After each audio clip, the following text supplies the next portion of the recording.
మాలికా యోగం అని దాని గురించి మనం తెలుసుకునేటువంటి ప్రయత్నం చేద్దాము. మాల అంటే పూలమాల అంటాం, అంటే ఒక దండ. ఆ దండాకారంగా అంటే మెడలో వేసుకునే దండ మాల. ఆ మాలాకారంగా గ్రహాలన్నీ ఉండటమే దీన్ని మాలికా యోగం అని చెప్పేసి అంటూ ఉంటాం.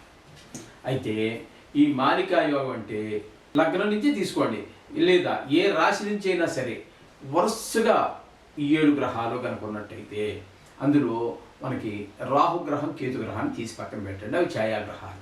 ఆ విధంగా ఈ 7 రాశుల మధ్యలో ఈ 7 రాశుల మధ్యలో ఇవన్నీ ఉన్నట్టయితే ఈ గ్రహాలు 7 కూడా ఏ మధ్యలో ఏ ఒక్క రాశి కూడా గ్యాప్ అంటే ఖాళీ లేకుండా ఉన్నట్టయితే 7 గళ్ళల్లో 7 ఉన్నట్టయితే అది లగ్నం నుంచి కావచ్చు, లగ్నం నుంచి 2వ స్థానం నుంచి కావచ్చు, లగ్నం నుంచి 3వ స్థానం నుంచి కావచ్చు, 4వ స్థానం నుంచి కావచ్చు, 5వ స్థానం నుంచి, ఇట్లా ఎక్కడి నుంచైనా సరే వరుసగా ఉండాలండి ఇవి. అట్లా ఉన్నట్టయితే దాన్ని మాలికా యోగం అని చెప్పేసి అంటారు. ఈ మాలికా యోగం దీని వలన మనకి ఏంటంటే ఈ జాతకులకి ఏ విధమైన ఫలితాలు ఉంటాయి, లగ్నం నుంచి అయితే ఏ విధమైన ఫలితాలు కూడా మారతాయండి. ఇక్కడ మాలికా యోగం అన్నప్పటికీ మొత్తానికి ఒకే ఫలితం చెప్పడానికి లేదండి. ఇక్కడ లగ్నం నుంచి వరుసగా కనుక ఉన్నాయనుకోండి, 7 రాశులు ఎందు 7 గ్రహాలు స్థితి ఉన్నట్టయితే దాన్ని లగ్న మాలికా యోగం అని చెప్పేసి అంటారు. దానివల్ల వారికి వచ్చేటటువంటి ఫలితం ఏ విధంగా ఉంటుందో తెలుసా అండి? సంపద, మంచి సంపద ఉంటుంది. అలాగే ప్రభు సమానత, ఆయన ఉన్నటువంటిది అంటే ప్రభు అంటే ఒక రాజుగారితో సమానమైనటువంటి ఒక స్థితిలో ఉంటాడు. అధికారంలో కానివ్వండి, ఐశ్వర్యంలో కానివ్వండి, సుఖంలో కానివ్వండి, హుందాతనం కానివ్వండి, ఆ మాటకాతనం కానివ్వండి, అవన్నీ కూడా మనకి ఈ లగ్నం నుంచి తీసుకున్నటువంటి లగ్న మాలికా యోగం ద్వారా లభిస్తాయి. అలాగే లగ్నానికి వదిలేసి లగ్నం నుంచి 2వ రాశిని, లగ్నానికి పక్కన 2వ స్థానం, ఆ ద్వితీయ స్థానం నుండి వరుసగా ఏర్పడ్డాయి అనుకోండి 7 గ్రహాలు. అట్లా కనుక ఏర్పడినట్టయితే దాన్ని ధనమాలిక యోగం అని చెప్పేసి అంటారండి. దీనివల్ల కలిగే ఫలితం ఎలా ఉంటుంది తెలుసా అండి? కర్తవ్యం మీద దీక్ష, తను చేసేటటువంటి పని మీద, చేయవలసిన పని మీద మంచి దీక్ష, పట్టుదల, దాన్ని ఎలా అయినా సాధించగలుగుతారు. ఈ విధమైన ఫలితాలు కూడా ఈ ధనమాలిక వల్ల వస్తాయి. అలాగే దృఢ సంకల్పం. అలాగే అయితే ఇక్కడ ఒక చిన్న మైనస్ పాయింట్ కూడా ఉంది. ఇక్కడ మనం ఈ సంపదలు కానివ్వండి, కర్తవ్య దీక్ష కానివ్వండి, దృఢ సంకల్పం కానీ చేసేటప్పుడు కొన్ని అవాంతరాలు ఏర్పడినా, కొంతమంది మనుషులు అడ్డుపడినా నిర్దయ, ఏమి దయ చూపించరండి. తన గమ్యాన్ని తను చేరాలి. తను ఏ గమ్యాన్ని అయితే నిర్దేశించుకుని ఉన్నాడో ఆ గమ్యం దగ్గర కానీ, ఆ కర్తవ్యం దగ్గర కానీ, ఆ దీక్ష సాధించడం దగ్గర కానీ దృఢ సంకల్పంతో ఉన్న కారణంగా ఎడ్డొచ్చినటువంటి వాటిని కొంచెం నిర్దయగా వాళ్ళ పట్ల కానివ్వండి, మనుషులు కానివ్వండి, కొన్ని విషయాల్లో ఆ నిర్దయగానే వాళ్ళు అంటే ఏమాత్రం దయ లేకుండా వాళ్ళు ప్రవర్తిస్తూ ఉంటారు. ఈ విధమైనటువంటి ఫలితాలు ద్వితీయ నుంచి దీన్ని ధనమాలికా యోగం అని చెప్పేసి అంటారండి. ఇకపోతే 3వ స్థానం లగ్నం నుంచే తీసుకోండి, అక్కడ లగ్నం ఏదైనా కావచ్చు, అది చెప్పుకున్నాం కదా. తృతీయ స్థానం నుంచి వరుసగా 7 గ్రహాలు ఉన్నట్టయితే దీన్ని విక్రమమాలికా యోగం అని చెప్పేసి అంటారు. వీరికి అధికారం, సంపద, మంచి ధైర్యం, ఇవన్నీ కూడా విక్రమం అంటే ధైర్యమే కదండి, పౌరుషం, ఈ ఒక మాట పడంతనం, అందరి మీద ఒక కమాండింగు, ఇట్లాంటివన్నీ కూడా ఈ 3వ స్థానం నుంచి వరుసగా 7 గ్రహాలు ఉండడం ద్వారా ఏర్పడేటటువంటి విక్రమమాలిక యోగం ద్వారా ఈ ప్రవర్తన, వీరి యొక్క ప్రవర్తన ఈ విధంగా ఉంటుంది. అలాగే లగ్నం ఏదైనా కానీ ఆ లగ్నం నుంచి 3 స్థానాలు ఖాళీగా ఉండి 4వ స్థానం నుండి ప్రారంభమై వరుసగా 7 రాశుల్లో కనుక ఉన్నట్టయితే దీన్ని సుఖమాలికా యోగం అని చెప్పేసి అంటారు.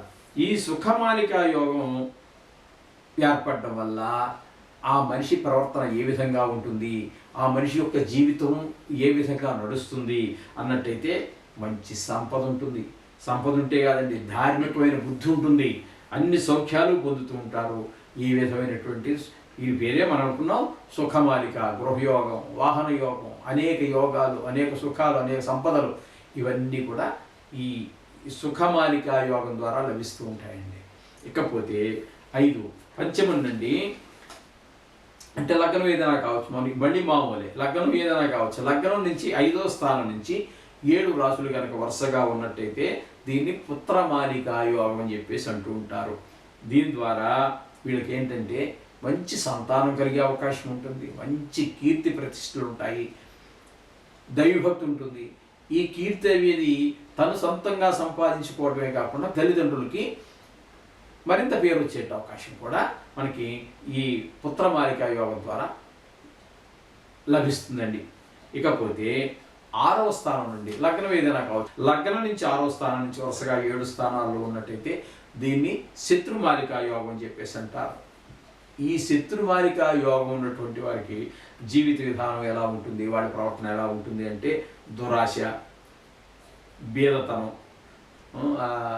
కొంచెం దారిద్ర్యంతో కొంచెం బాధపడడం, అందరితోటి కూడా కొంచెం శత్రుత్వాలు పెరగటము, ఇవన్నీ కూడా మనకి ఇక్కడ శత్రుమాలిక యోగం ద్వారా అందరితోటి ఒకటి చూడండి, మనకి జీవితంలో చాలామందితో చూస్తూ ఉంటాం, ఎవరితోటి ఎవరి సఖ్యతగా ఉండరండి, కనీసం కుటుంబ సభ్యులతో ఉండరండి, తల్లితో ఉండరు, తండ్రితో ఉండరు, పిల్లలతో ఉండరు, భార్యతో ఉండరు, వారు ఎక్కడ పని చేస్తే అక్కడ వారితో చుట్టుపక్కలతోటి కూడా కొంచెం దురుసు ప్రవర్తన, అందరితోటి శత్రుత్వం, ఎక్కడికి వెళ్ళినా శత్రుత్వం, ఇతర కరెక్ట్ అనుకుంటూ ఉంటారు. అది అతని దోషం కాదండి, గ్రహాల యొక్క దోషం అలాగే ఉంటుంది. మరి ఈ విధంగా శత్రుమాలిక యోగం ఉన్నటువంటి వారి యొక్క జీవితం ఈ విధంగా నడుస్తూ ఉంటుంది. ఇకపోతే 7వ స్థానం నుంచి, అంటే లగ్నం నుంచి 7వ స్థానం నుంచి 7 రాశులు వరుసగా ఉన్నట్టయితే దీన్ని కళత్రమాలిక యోగం అని చెప్పేసి అంటూ ఉంటారు. ఈయన భార్యాలోలత్వం, భార్యని పువ్వుల్లో పెట్టి చూసుకుంటాడు. భార్య అంటే అమితమైనటువంటి ప్రేమ, తన మీద తనకి ఎంత ప్రేమ ఉంటుందో, కొన్ని సందర్భాల్లో తన మీద తనకున్న ప్రేమ కన్నా కూడా ఎక్కువ ప్రేమ భార్య మీద ఉంటుంది. మంచి కీర్తి ప్రతిష్టలు ఉంటాయి. అదృష్టం ఏంటంటే ఇటువంటి కళత్రమాలిక యోగం ఉన్నటువంటి వారికి భార్యగా కనుక అయినట్టయితే ఆ భార్య 100కి 100 పాళ్ళు కంటే ఎక్కువ ఎంత చెప్పచ్చో మరి తెలియదు, కానీ అంత సుఖపడుతుందండి ఇటువంటి యోగం ఉన్నటువంటి వారిని చేసుకున్నటువంటి స్త్రీ. ఈ విధంగా ఉంటుందండి. దీన్ని కళత్రమాలిక యోగం అని అంటారు. ఇకపోతే లగ్నం ఏదైనా కానివ్వండి, లగ్నం నుండి 8వ స్థానం నుండి వరుసగా 7 రాశులు కనుక ఉన్నట్టయితే దీన్ని రంధ్రమాలిక యోగం అని అంటారండి. రంధ్రమాలిక యోగం అని అంటారు. దీనికి ఇక్కడ వీరి యొక్క జీవితం ఏ విధంగా ఉంటుంది అంటే బేదరికము, బానిసత్వం అంటే ఇదివరకు మనం పుస్తకాల్లో చదువుకున్న బానిసత్వం కాదండి. అలాగే అంటే చాలా కష్టపడుతూ ఉంటాడు, కానీ కష్టానికి తగినటువంటి ఫలితాన్ని పొందలేకపోవటం. అలాగే బేదరికం, కష్టపడతాడు, తగిన శ్రమకి తగిన ఫలితం రాకపోవటం. కనీసం శ్రమకి తగినంత ఫలితమే కాదండి, కుటుంబం నడవడానికే జీవితం అంతా కూడా కష్టపడుతూ ఉంటారు. ఈ విధమైనటువంటి ఫలితాలన్నీ కూడా ఈ రంధ్రమాలిక యోగం ద్వారా ఏర్పడుతూ ఉంటాయి. 9వ నుంచి, లగ్నం ఏదైనా కానివ్వండి, లగ్నం నుంచి 9వ స్థానం నుంచి ప్రారంభమై వరుసగా 7 రాశుల్లో కనుక గ్రహాలన్నీ ఉన్నట్టయితే దీన్ని భాగ్యమాలిక యోగం అని అనుకుంటాము. అయితే వీడికి దైవభక్తి బాగా ఎక్కువ ఉంటుంది, మంచితనం ఎక్కువ ఉంటుంది, ధనం కూడా పుష్కలంగా ఉంటుంది, గృహ సౌఖ్యము, వాహన సౌఖ్యము, అది అని లేకుండా వీరు చాలా అదృష్టవంతులండి. ఏ విషయంలోనూ కూడా వీరు తక్కువ కారు, అన్ని రకాల సౌఖ్యాలు అనిపించడానికి పుట్టినట్టుగా ఉంటుంది. వీళ్ళ పూర్వజన సుకృతం ఆ విధంగా ఉన్నట్టయితేనే ఈ మంచి యోగాలన్నీ వాళ్ళకి కలిసి వస్తూ ఉంటాయి. అందుచేత దీన్ని భాగ్యమాలిక యోగం అని చెప్పేసి అంటూ ఉంటారు. ఓకే.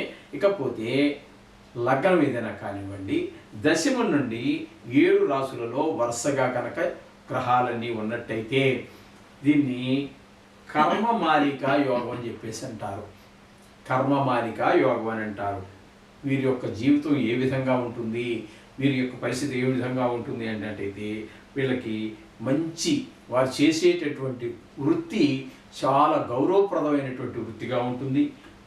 తద్వారా మంచి గౌరవం ఉంటుంది, మంచి శీలవంతమైనటువంటి ప్రవర్తన, అంటే మంచి ప్రవర్తన, ఈ విధంగా ఉండేటటువంటి అవకాశాలు కూడా చాలా ఎక్కువగా ఉంటాయి. ఇవన్నీ అదృష్టాలే కదండి. మంచి మంచి యోగాలు ఉన్నాయంటే పూర్వజన్మ సుకృతమే, ఈ జన్మలో చేసుకునేటటువంటివి కావు. ఆ చేసినటువంటి ఆ పుణ్యఫలాన్ని ఇప్పుడు అనుభవిస్తున్నామని అర్థం చేసుకోవాలి. ఇక లగ్నం ఏదైనా కానివ్వండి, లగ్నం నుంచి 11వ స్థానం నుంచి 7 రాశుల్లో వరుసగా కనుక గ్రహాలన్నీ ఉన్నట్టయితే దీన్ని లాభమాలిక యోగం అని అంటాము. దీన్ని వీరి యొక్క జీవిత విధానం ఏ విధంగా ఉంటుంది అంటే, వీరు ఏ పని చేసినా సరే మంచి నేర్పరులు, ఆ పనిలో కొత్త పని చెప్పినప్పటికీ కూడా దాన్ని కూడా బాగా అర్థం చేసుకుని నేర్పుతో ఆ పనిని పూర్తి చేయటము. అలాగే కొంచెం సౌందర్యం అంటే వీళ్ళకి పిపాస ఎక్కువ ఉంటుంది. అట్లాగే సుందరీమణులతో కూడా మరో రకంగా భావించవద్దండి, సుందరీమణులతో కూడా పరిచయాలు ఎక్కువగా ఉండేటువంటి అవకాశాలు వీళ్ళకు ఉంటూ ఉంటాయి. వీరు కూడా ఏ పని చేసినప్పటికీ కూడా ఆ పనిలో విజయాన్ని సాధించగలుగుతూ ఉంటారు. దీన్ని లాభమాలిక యోగం అని అంటారు. ఇకపోతే లగ్నం నుంచి 12వ స్థానం అంటే లగ్నానికి వెనక స్థానం, వ్యయ స్థానం అనుకుంటాం మామూలుగా. ఆ 12వ స్థానం నుంచి లగ్నానికి వెనక స్థానం నుంచి వరుసగా 7 రాశులలో ఈ 7 గ్రహాలు కనుక ఉన్నట్టయితే దీన్ని వ్యయమాలిక యోగం అని చెప్పేసి అంటారండి. వ్యయమాలిక, దీనికి వీళ్ళకి కొంచెం ఖర్చులు ఎక్కువైనప్పటికీ కూడా మంచి గౌరవం ఉంటుంది. స్వేచ్ఛగా వాడు డబ్బులు ఖర్చు పెట్టగలుగుతాడు, తద్వారా మంచి పేరు ప్రతిష్టలు ఉంటుంటాయి. అయితే కొంచెము ఇబ్బందికరమైనటువంటి పరిస్థితులు కూడా గోచరిస్తూ ఉంటాయండి వీరి దగ్గర.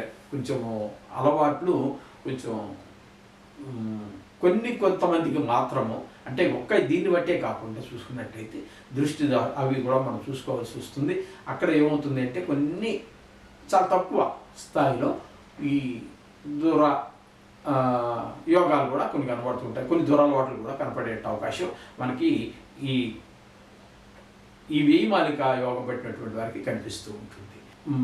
మొత్తం మీద మాలికా యోగం ఉన్నటువంటి వారికి ఈ విధమైనటువంటి పరిస్థితులన్నీ మనకి స్పష్టంగా గోచరిస్తూ ఉంటాయి. ఇక్కడ మనం ముఖ్యంగా చెప్పుకోవాల్సింది ఏంటంటే, ఈ మాలికా యోగంలో షష్ఠమ మాలికా యోగం, అదే దాన్ని శత్రుమాలికా యోగం అంటారు, 6వ స్థానం నుంచి బయలుదేరినటువంటి దాన్ని. అలాగే లగ్నం నుంచి 8వ స్థానం నుంచి దాన్ని రత్నమాలికా యోగం అంటారు. వారికి ఈ వ్యయ స్థానంలో ఉన్నటువంటి వారికి శుభ అశుభ రెండు ఉన్నప్పటికీ కూడా 6, 8 స్థానాల్లో ప్రారంభమైనటువంటి శత్రుమాలికా యోగము, రంధ్రమాలికా యోగం మాత్రం కొంచెం ఇబ్బందికరమైనటువంటి పరిస్థితులు ఉంటాయి. ఇది వారి దోషం కాదండి, వారు చేసిన కర్మాన్ని బట్టే వారికి ఈ యోగాలన్నీ ఈ జన్మలో ఏర్పడుతూ ఉంటాయి.